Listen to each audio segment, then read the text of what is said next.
డిఏలు.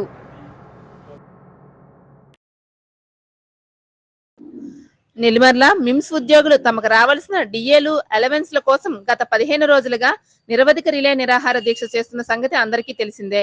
ఈ రోజు కలెక్టరేట్ వద్ద తమ నిరసనను, తమ గోడును కలెక్టరేట్ సర్కిల్ వద్ద రోడ్డు నిర్బంధం చేసి ధర్నా నిర్వహించారు.